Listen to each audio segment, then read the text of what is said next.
Hello friends, हाल ही में वित्त मंत्री अरुण जेटली ने भारत की chief economic advisor Arvind Subramanian द्वारा तैयार किया गया इकोनॉमिक सर्वे रिलीज किया। इकोनॉमिक सर्वे ऑफ इंडिया हर साल यूनियन बजट अनाउंस करने से पहले रिलीज किया जाता है। ये सर्वे भारत की इकोनॉमी की ऑफिशियल रिपोर्ट होती है।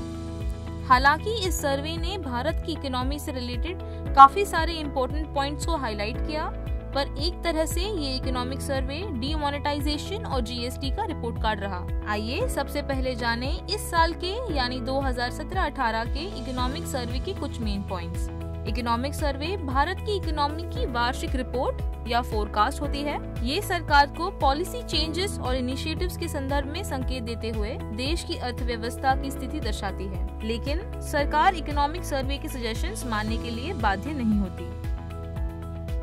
2018-19 का जीडीपी ग्रोथ प्रेडिक्शन जो कि 7 to 7.5% है। उसके अलावा इकोनॉमिक सर्वे 2018 के कुछ मेन हाइलाइट्स हम आपको बताएंगे जो आपको किसी भी बैंकिंग या गवर्नमेंट एग्जाम्स की तैयारी में मदद करेंगे।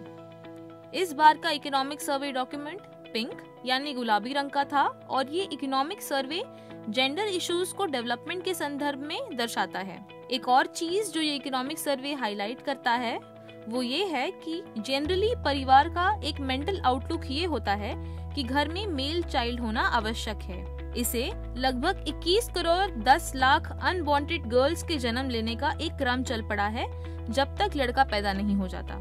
ECI ने यह बताया है कि इनडायरेक्ट टैक्स पेयर्स की संख्या में 50% वृद्धि आई है। इसमें 9.80 लाख विशेष जीएसटी धारक हैं और ये संख्या पुराने सिस्टम के मुकाबले सभी इनडायरेक्ट टैक्स देने वालों से ज्यादा है। ये इनडायरेक्ट टैक्स पेयर की संख्या में एक बहुत भारी वृद्धि है, जिनमें से कई लोग अर्थव्यवस्था में योगदान देने के लिए खुद से जीएसटी में भाग बने हैं। इकोनॉमिक सर्वे ने ये भी व्यक्त किया है कि 2017-18 में इन्फ्लेशन यानी मुद्रास्फीति की एवरेज यानी औसत पिछले 6 वर्षों में सबसे कम रही। इंडिया में लंबे समय से विकास के समर्थन के लिए इंफ्रास्ट्रक्चर पर ज्यादा मात्रा में निवेश हो रहा है। ECI ने यह भी बताया कि भारत अच्छे यातायात से संबंधित संरचना देने के मामले में कई विकासशील देशों से बहुत आगे है। भारतीय रेल के संबंध में इकोनॉमिक सर्वे ने ये दिखाया है कि 2017-18 दौरान भारतीय रेल ने 558.10 मिलियन टन का लाभ माल के किराए से प्राप्त किया, जो कि पिछले साल इसी समय 531.23 मिलियन टन था, जो कि उस समय के दौरान 5.06% की वृद्धि दिखाता है।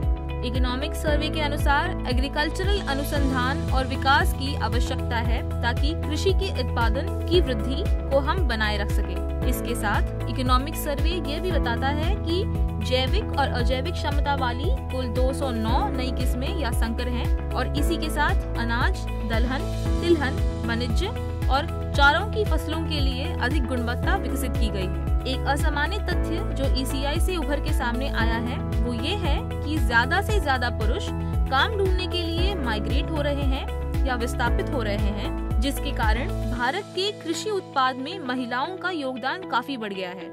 इसे फेमिनाइजेशन ऑफ एग्रीकल्चरल सेक्टर कहा जा सकता है।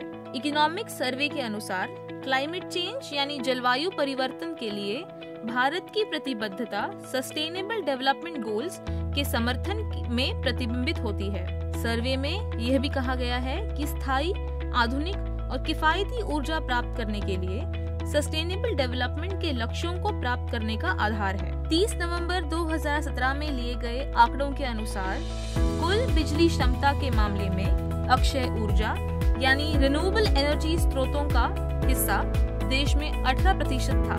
यह भी माना जाता है कि पिछले 10 वर्षों में अक्षय ऊर्जा का हिस्सा 3 गुना बढ़ गया है। सर्वे ने इस बात की पुष्टि की है कि 2016 में 3.4% के शेयर से भारत कमर्शियल सर्विसेज में विश्व का 8वां सबसे बड़ा एक्सपोर्टर रहा। इकोनॉमिक सर्वे 2017-18 शिक्षा के लिए सतत विकास के लक्ष्यों को हासिल करने के लिए भारत सरकार की प्रतिबद्धता पे प्रकाश डालता है। इसमें प्राथमिक और प्रारंभिक दोनों स्कूलों में बच्चों को शिक्षा के नामांकन और समापन दर में पर्याप्त सुधार के साथ प्राथमिक शिक्षा को यूनिवर्सल यानी सार्वभौमिक बनाने में हुई महत्वपूर्ण प्रगति का उल्लेख है। सर्वे यह भी व्यक्त करता है कि 2017-18 में मनरेगा एक्ट के तहत अब तक का सबसे ज्यादा बजट निर्धारित हुआ है। Economic survey sustainable development goals 3 के तहत लक्ष्य प्राप्त करने के लिए और स्वास्थ्य वितरण प्रणाली को मजबूत करने के लिए भारत की प्रतिबद्धता पर जोर देती है। सर्वे में ये दिखाया गया है कि ग्रामीण क्षेत्रों में स्थानीय सरकारों द्वारा कम कर प्राप्त होने का स्तर वित्तीय संघवाद और जवाबदेही के लिए एक चुनौती है। पंचायतों को अपने संसाधनों से केवल 5% का राजस्व मिलता है, जबकि केंद्र राज्य की निधियों से उनकी राजस्व का 95% मिलता है। ESI बताती है कि भारत अभी तक लेट कन्वर्जर स्टॉल का सामना नहीं कर रहा है। सर्वे में कहा गया है कि वर्तमान युग आर्थिक अभिसरण में से एक है, जिसके तहत भारत सहित दूसरे गरीब देश अमीर देशों से जल्दी आगे बढ़े हैं और स्टैंडर्ड ऑफ लिविंग के अंतर को घटा दिया है। भारत 1960 में एक कम आय वाले देश से 2008 में एक कम माध्यम आय वाले देश के रूप में आगे बढ़ा है और अब वह मध्य आय की स्थिति में आने का प्रयास कर रहा है। हालांकि इसमें इस बात की आशंका है कि भारत जैसे देर से अभिसरण करने वाले देशों के लिए अभिसरण की प्रक्रिया धीमी हो सकती है, जो वैश्विक वित्तीय संकट के बाद इस बदलाव को लाने की कोशिश कर रहे हैं। यह देखा जा सकता है कि भारत को 4 चुनौतियों का सामना करना है ताकि वह लेट कन्वर्जर स्टॉल के भय को दूर कर सके। वैश्विक प्रतिक्रिया या ग्लोबलाइजेशन बैकलैश, निराशात्मक संरचनात्मक परिवर्तन या थ्वार्टेड स्ट्रक्चरल ट्रांसफॉर्मेशन, मानव पूंजीगत वापसी या ह्यूमन कैपिटल रिग्रेशन, जलवायु परिवर्तन से प्रेरित कृषि तनाव या climate change induced agricultural stress.